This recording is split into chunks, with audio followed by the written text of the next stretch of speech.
the one thing that I wanted to mention was Obama's brain mapping program. He said that it was all purely scientific and that it had absolutely nothing to do with anything important. It was insignificant. Now, for me, I have an issue with that because of events that has taken place. Now, I want to point out a couple of things. First, we have to go to a guy by the name of Edward Snowden. Now, some people consider Edward Snowden a hero. Some people consider Edward Snowden a criminal. Me, I'm going to stay out of it, and I'm just going to explain who Edward Snowden is and what he did. Okay? Edward Snowden right now is an American fugitive. He's a former Central Intelligence agent for the CIA. He was actually employed by Dell, and he was a subcontractee for the NSA. He was employed by the CIA as well, and his disclosures revealed numerous global surveillance programs. Okay, many ran by the NSA and the Five Eyes intelligence agency with the cooperation of telecommunication companies and European governments. Now, today, when you look at Facebook and you look at Zuckerman, he's not only going in front of Congress for hearings, he's also having to go over to Europe with the EU and give testimony as well. Alright?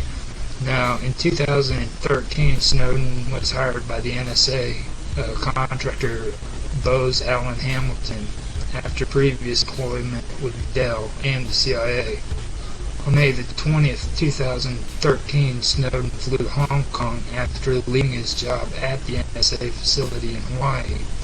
And in early June, he revealed thousands of classified NSA documents to journalist Glenn Greenwald, Laura Papis, and Ewan McCaskill.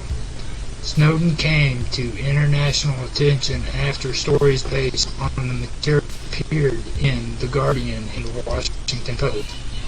Further disclosures were made by other publications, including Der Spiegel and the New York Times.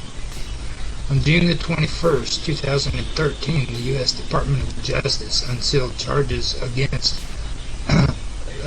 Snowden of 2 counts of violating the Espionage Act of 1917 and theft of government property, following which the Department of State revoked his passport.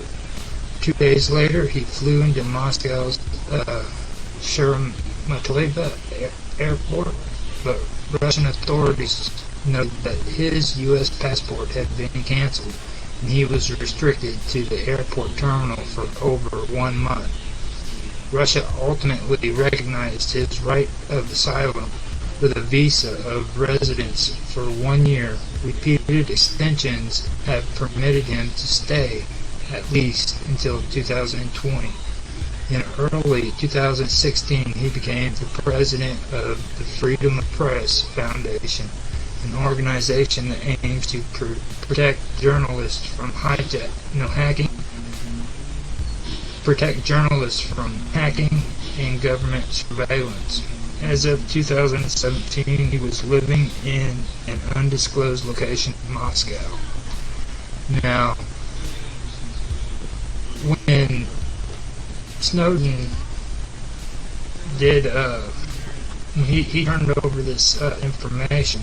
The information not only made it to the media that they're talking about, but it also made it to Assange, who runs WikiLeaks. And a lot of the things that are going on today with this Russian probe and the Russian investigation, they have to do specifically with WikiLeaks and the information that WikiLeaks released. Okay. Now, the exact size of Snowden's disclosure is unknown. Okay, but Australian officials estimated over 15,000 or more Australian intelligence files, and British officials estimate at least 58,000 British intelligence files. NSA Director Keith Alexander initially estimated that Snowden had copied anywhere from 50,000 to 200,000 NSA documents. Later estimates provided by the U.S. officials were in the order of 1.7 million, a number that originally came from Department of Defense talking points in July. In July 2014, the Washington Post reported on a cache previously provided by Snowden from domestic NSA operations, consisting of roughly 160,000 intercepted emails and instant message conversations. Some of them hundreds of pages long, and 7,900 documents taken, more than 11,000 online counts. A U.S. Defense Intelligence Agency report declassified in June 2015 said that Snowden took over 900,000 Department of Defense files, more than he downloaded from the NSA. Now, the whole thing about his downloads was he was actually putting out information about the United States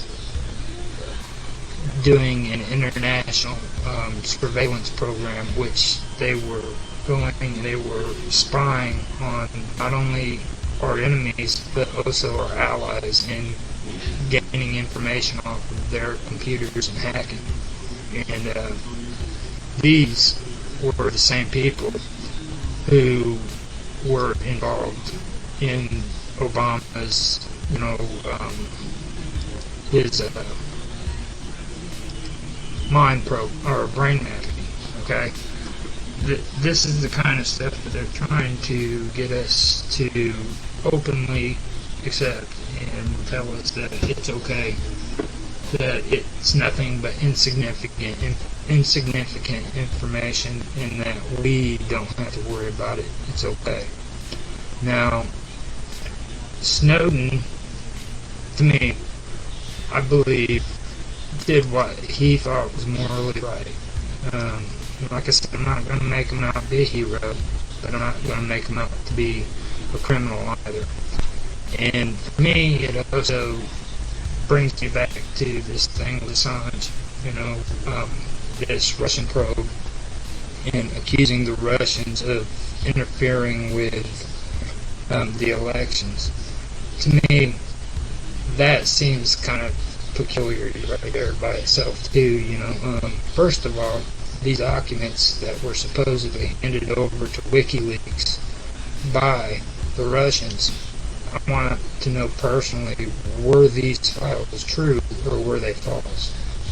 Now, the United States has made it out to be an act that is illegal, and they aren't going to investigate it, I guess.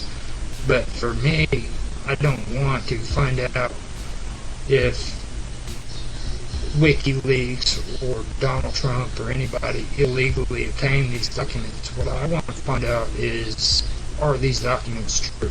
Because a lot of the accusations that came out of those WikiLeaks point blank accused Hillary Clinton of committing crimes. Okay, she literally funneled money out of the United States into the Clinton Foundation, and she got away with it.